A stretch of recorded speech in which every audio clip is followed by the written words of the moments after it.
राम को धर्मशास्त्रों में ब्रह्म बतलाया गया है। राम ब्रह्म परमार्थ रूपा।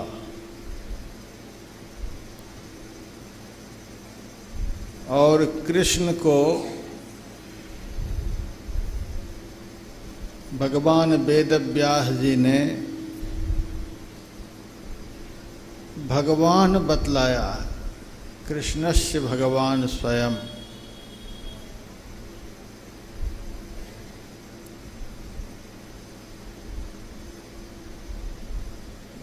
भगवान शिव शंकर को भी धर्मशास्त्रों में ईश्वर की संज्ञा दी है। नमामि समीशान निर्वाण रूपम।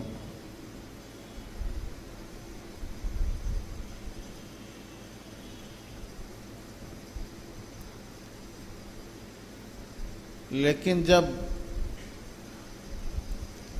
धर्मशास्त्रों को अच्छी तरह से पढ़ते हैं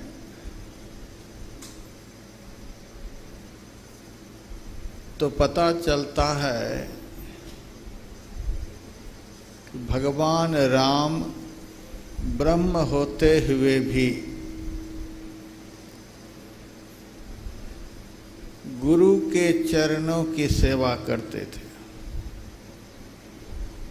मुनिवर शयन कीन्ह जब जाई, लगे चरण चापन दो भाई।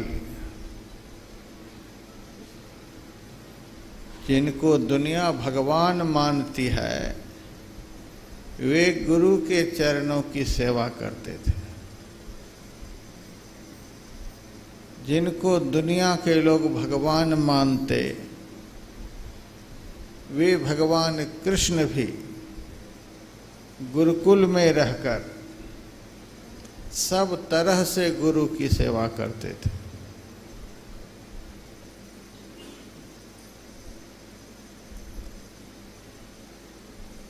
भगवान शंकर ने भी जब मनुष्य के रूप में अवतार लिया तो उन्होंने भी सब तरह से गुरु की सेवा की है। अब बताइए, जिनकी सेवा भगवान करे, जिनकी पूजा भगवान करे, जिनकी आराधना उपासना भगवान करे, उनसे बढ़कर देवता कौन हो सकते हैं? उनसे बढ़कर पूजा के योग्य, उनसे बढ़कर आराधना उपासना के योग्य संसार में कौन हो सकते हैं?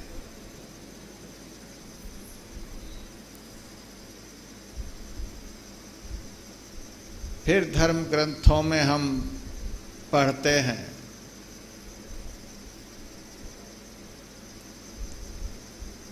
भगवान शिव जी किसी के ऊपर खुश हो गए तो दुनिया भर की दौलत उनको दे दी। भगवान राम खुश हो गए, संसार का वैभव प्रदान कर दिए। भगवान कृष्ण किसी के ऊपर खुश हो गए, अपना विराट रूप का दर्शन करा दिए। गणेश जी किसी के ऊपर खुश हो गए, सांसारिक विघ्न बाधाओं को हरण कर लिए।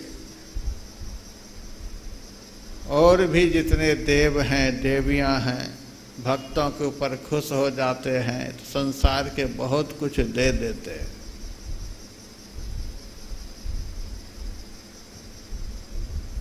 यदि सब तरह से पाखंड को छोड़कर, अहंकार को छोड़कर, कपट को छोड़कर सब कुछ समर्पण कर गुरु की सेवा करके गुरु को प्रसन्न कर लिया जाए तो गुरु क्या प्रदान करते हैं, गुरु से क्या मिलता है, गुरु क्या देते हैं?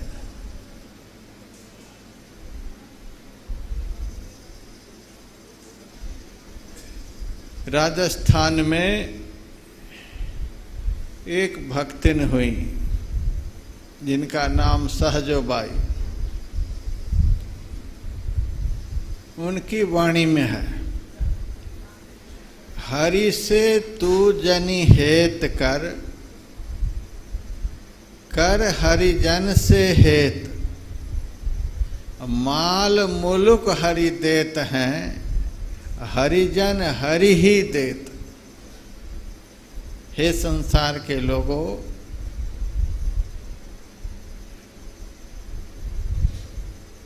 हरि से तुम मत प्रेम करो।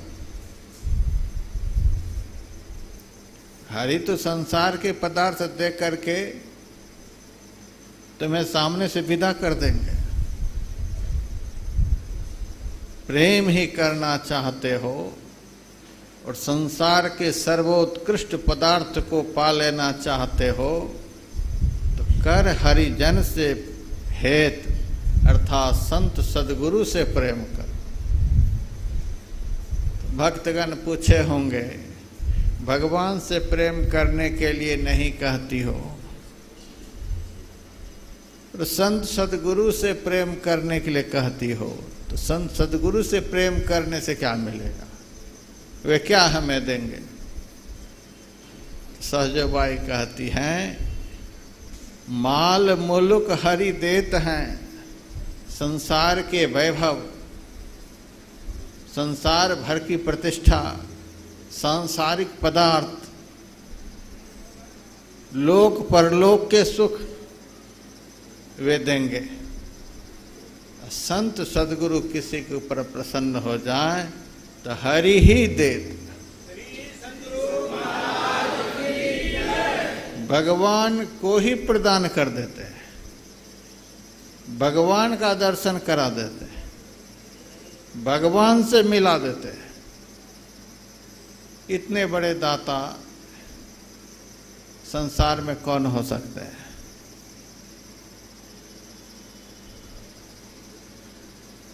राजस्थान की भूमि पर जितने संत हुए,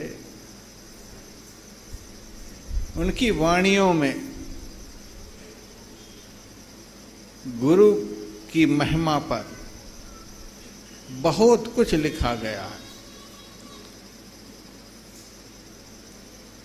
उसी भूमि पर संत सुंदरदास जी महाराज हुए। जिस गांव में उनका जन्म हुआ, जिस जिला में उनका जन्म हुआ, मैं उस जिला में गया, उस गांव में जाकर के सत्संग किया।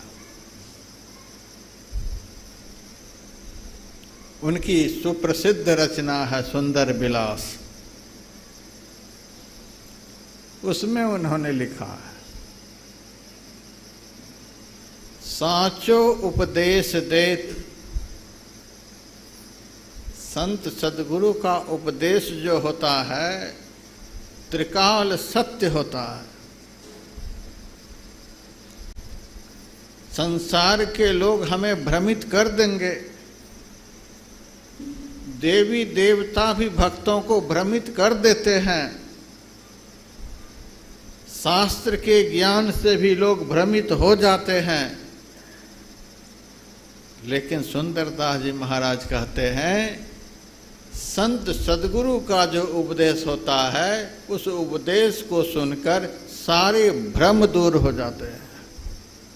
निर्भ्रांत ज्ञान संतों का होता है। कभी भी संत सदगुरु के वचनों पर किसी को भी अविश्वास नहीं करना चाहिए। पता नहीं होगा कि नहीं होगा, भगवान मिलेंगे कि नहीं मिलेंगे, अंदर का रास्ता दिखेगा कि नहीं दिखेगा, जो सब उन्होंने कहा है वह सत्य है कि नहीं है, ऐसा भ्रम यदि शिष्य के अंदर में हो जाए तो शिष्य का कभी कल्याण नहीं हो सकता है। संत सद्गुरु के वचनों पर कभी भी अविश्वास नहीं होना चाहिए, भ्रम नहीं होना चाहिए। गुरु महाराज की वाणी में है, दृढ़ विश्वास बनिए गुरु पद के, सेवत रहिए सदाई, अभ्यासी गुरु सेवी हंसा, मुक्ति डगर चली जाए। गुरु के वचनों पर दृढ़ विश्वास होना चाहिए, क्योंकि सुंदरदास जी महाराज कहते हैं साचो उपदेश देते, उनके उपदेश में कोई भ्रम नहीं है। जो उन्होंने कह दिया वह त्रिकाल सत्य है। हम नहीं उनके बताए रास्ते पर चल पाते हैं। उन्होंने जैसा कहा है करने के लिए वैसा हम नहीं कर पाते। जितना करने से अंदर में कुछ मिलता है उतना हम नहीं कर पाते हैं, इसीलिए हमें नहीं मिलता है। इसमें दोष हमारे में है। गुरु के वचन में कोई भ्रम नहीं है, कोई दोष नहीं है। निर्भ्रांत ज्ञान संतों का होता है। सुंदरदास जी महाराज कहते हैं साचो उपदेश देत, भली भली सीख देत। चिकनी चुपड़ी बातें बता बता करके लोगों को भ्रमित नहीं करते हैं, भली भली सीख देत। संत सद्गुरु की शिक्षा जो है, उस शिक्षा का यदि परिपालन हम लोग करें तो जागृत में कौन कहे, स्वप्न में भी हमारा बुरा नहीं हो सकता। भली भली सीख देत, जिस शिक्षा में जिस उपदेश में हमारा किसी भी काल में अकल्याण नहीं हो सकता है। गुरु के उपदेश के पालन से शिष्य का कभी भी बुरा नहीं हो सकता है। हम लोग अनुभव करते हैं, कभी भी बुरा नहीं होता है।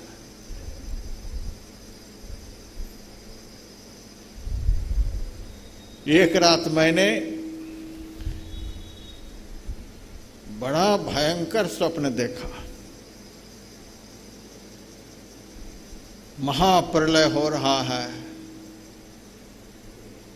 चारों ओर से समुद्र उमड़ रहे हैं, घर मकान लोग बहते चले जा रहे हैं, कहीं कोई रक्षा करने वाले नहीं। उस भयंकर दृश्य को देखकर स्वप्न में हमारे अंदर में बड़ा भय हुआ, बड़ा डर लगा। अब क्या हो? उसी वक्त गुरु महाराज जो दीक्षा के समय में मंत्र बतलाए, उस मंत्र का स्मरण हो आया। जैसे गुरु महाराज के बतलाए हुए मंत्र का स्मरण हुआ, वैसे मैंने देखा कि एक महात्मा एक नाव लेकर मेरे सामने आ गए और वे कहते हैं इस पर बैठ जाओ, इस पर बैठ जाओ, डरने की कोई बात नहीं, इस पर बैठ जाओ। हम बैठ गए। उस नाव को लेकर खेते हुए ऐसी जगह लेकर चले गए जहां जाने पर ये सारे महाप्रलय के दृश्य समाप्त हो गए।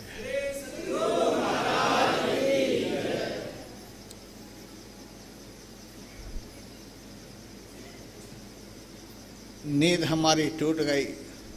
तब हमें गुरु महाराज के वचनों पर विश्वास हुआ कि जागृत में कौन कहे,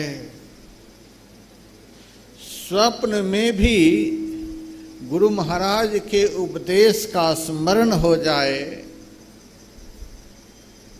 तो स्वप्न में भी उसका बुरा नहीं हो सकता।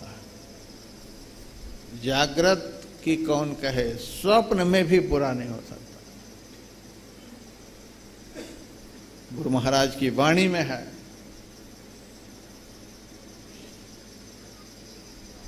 धन को गिने निज तन न सहाई। तुम धन की बात क्या करते हो, एक दिन तुम्हारा तन भी तुम्हारा साथ नहीं देगा।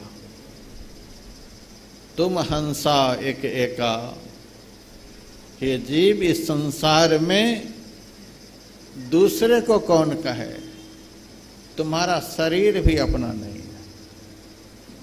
तुम हंसा एक एका, तुम सदैव अकेले हो। जिस व्यक्ति को संत सद्गुरु को छोड़कर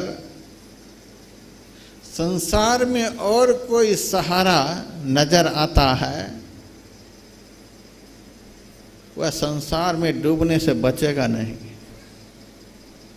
जिनको संसार में संत सद्गुरु के अलावे भी कोई सहारा दिखता है, वह डूबने से बचेगा नहीं। और जिनको संत सद्गुरु का सहारा मिल गया, सारा संसार दुश्मन होकर के भी उसको डुबो नहीं सकता है। गुरु महाराज की वाणी में है, धन को गिने निज तन न सहाई। तुम धन की बात करते हो, संसार के ऐश्वर्य की बात करते हो, यह शरीर भी तुम्हारा नहीं है। हे हंस, हे जीव, इस संसार में तुम बिल्कुल अकेले हो।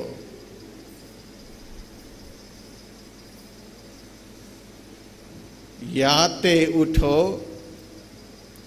याते चेति, सतगुरु गुरु हेरो, करी हैं सहाय अनेका। जगो और तुम्हारा जो सबसे बड़ा सहायक है उनकी तरफ देखो। करी हैं सहाय अनेका, अनेक प्रकार से तुम्हारी सहायता करेंगे। किसी मुकदमा में उलझ गए हो तो गुरु ही वकील का रूप बन करके, गुरु ही कभी जज का रूप बन करके, तुम्हें तो लगेगा कि ये वकील हमारी सहायता किए हैं, ये जज हमारी जीत कराए हैं। नहीं नहीं, उस रूप में संत सद्गुरु ही आकर के तुम्हें जिताए हैं, मुकदमा के उलझन से छुड़ाए हैं। असाध्य रोगों से पीड़ित हो गए हो, कहीं से रोग निवारण का रास्ता नहीं दिख रहा है,